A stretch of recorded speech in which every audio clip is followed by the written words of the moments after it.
Binbir Gece Masalları 695. Gece. Genç adam cariyenin satılık olduğunu bu şekilde öğrenince Yunus'a "Ey Yunus, bu cariyeyi bana satar mısın?" diye sormuş. O da satarım diye mukabele etmiş ve 50.000 altın üzerinde mutabık kalmışlar. Adam bu sefer "Ya Yunus, yanımda param yok. Bana cariyeyi hemen teslim eder misin? Yoksa yarın sabah paranın tamamını getirdiğim zaman mı verirsin?" deyince Yunus içtiği içkinin tesiri ve biraz da utanmanın verdiği gururla "Ey kişizade, al git." demiş. Genç adam da cariyeyi atının terkisine aldığı gibi adamlarıyla gitmiş. Sabah olmuş, Şam şehrine varmış. Tam kale kapısından içeriye girerken kendi kendisine "Ya bu adam beni arar da bulamazsa ben şehre girersem kötü bir iş yapmış olurum. İyisi mi dışarıda bekleyeyim." demiş ve adamlarını şehre gönderdikten sonra kendisi oracıkta bulduğu bir gölgelik yere oturmuş ve beklemeye başlamış. İkindiye kadar beklemiş.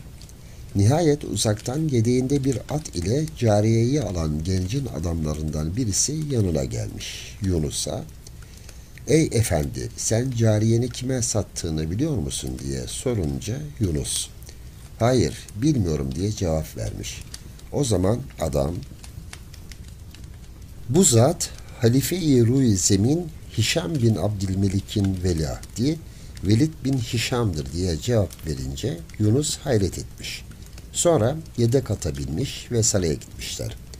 Adam Yunus'u bir odaya almış. Bakmış ki Yunus orada cariyesi kendisini bekliyor. Hemen eteklerini öpmüş, hayır duasını almış. Adam bir müddet onları yalnız bırakmış, sonra gelerek Yunus'a "Efendimiz seni bekliyor." demiş. Birlikte veliahtın yanına varmışlar.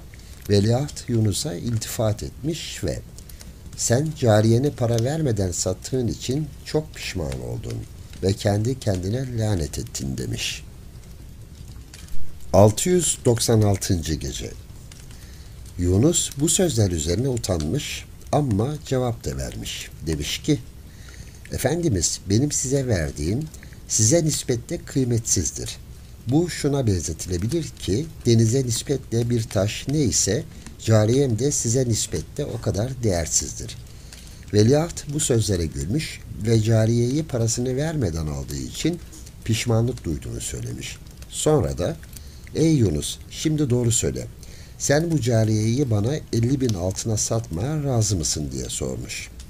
Yunus da kabul ettiğini söylemiş. Bunun üzerine veliaht adamlarına emir vermiş ve paralar gelmiş. Veliaht 50.000 altını verdikten sonra 1.000 altın daha vermiş ve "Ey Yunus, bir gün Allah kısmet eder de halife olursam beni gel gör. Sana çok şey borçluyum. O zaman bunları telafi ederim." demiş. Yunus hemen kalkmış, veliahtın ellerini öpmüş, müsaadesini istemiş ve memleketine gitmiş.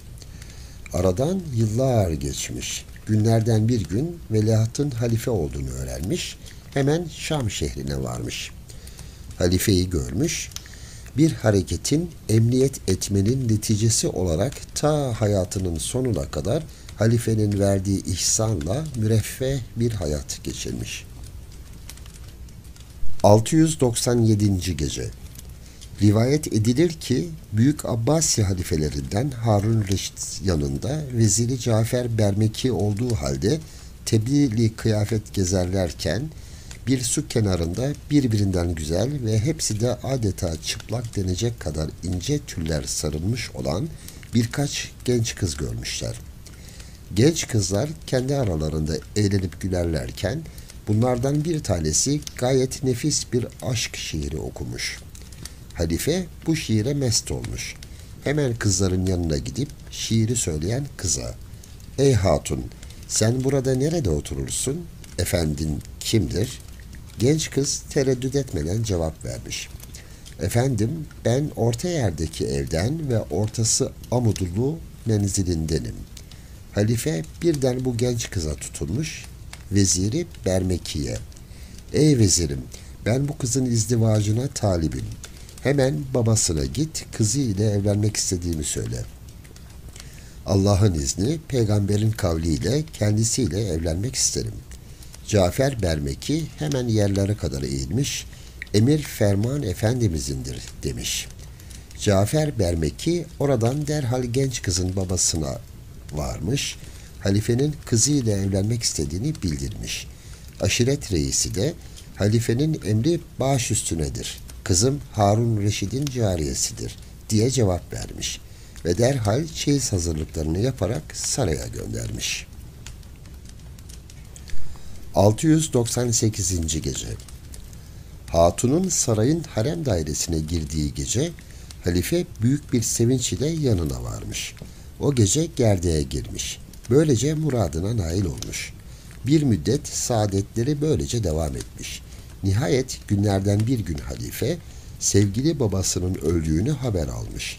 Buna da ziyadesiyle müteessir olmuş. Harem dairesine varmış. Karısı halifenin kederli olduğunu görünce dayanamamış ve sebebini sormuş. Halife önce söylemek istememiş ama sultan kendisine demiş ki, Efendimiz siz bana babamın vefat ettiğini niçin söylemezsiniz? Halife bu suale hayret etmiş, sormuş. Ey hatunum, sen babanın öldüğünü nasıl anladın? Sana bunu biri söyleyen mi var? Sultan cevaben, hayır efendimiz, bana bunu kimse söylemedi. Lakin sizin bugüne kadar benim yanıma gelirken daima neşeli olduğunuzu hatırladım. Bugünkü üzüntünüz ile bu gelişlerinizi muhakeme ettim ve olsa olsa babamın vefatına üzülüyor diye düşündüm. Hem siz sağ olun efendimiz demiş. Aradan bir müddet geçince sultan babasının ölümüne dayanamamış, o da ölmüş ve Harun Reşid'i keder içinde bırakmış. Şehrazat bu hikayeyi burada bitirdikten sonra bir yenisine başlamış. Tarih kitaplarında rivayet edilir ki Harun Reşit günlerden bir gün fevkalade müteessir olarak içinin ezildiğini hissedince Esma-i adlı vezirini yanına çağırmış. Bir hikaye söyle bize demiş. Esma-i şu hikayeyi anlatmış. Efendim, Basra'da ikamet ettiğim sıralarda havanın çok sıcak olduğu bir gün şöyle serin bir yer aramak maksadıyla gezerken önü temizlenmiş ve yıkanmış bir açık kapı gördüm. İçi gayet serin bir yerdi. Hemen içeriye girdim. Sofada şöylece uzandım, istirahat ettim. Ey emir el müminin, ben burada istirahat ederken gayet latif bir sesin şöyle dediğini duydum. Ey benim kardeşlerim, aramızda 300 altını ortaya koyalım. Hepimiz sırayla birer şiir söyleyelim.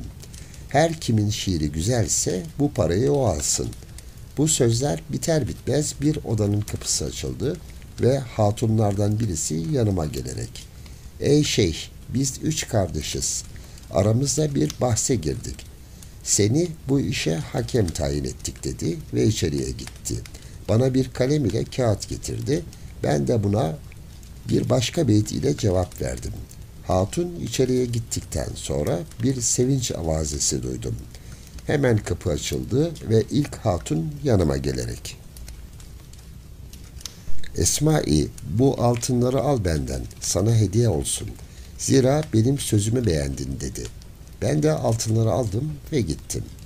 Harun Reşit bu sözler üzerine Esma-i'ye en iyi sözü nereden anladığını sormuş. Esma-i de cevaben, Efendimiz, zira en küçükleri uyku arasında istenen sevgiliden değil, yatağına gelecek sevgiliden bahsetmiş olmakla hayatı anladığını ifade etmiştir diye cevap vermiş.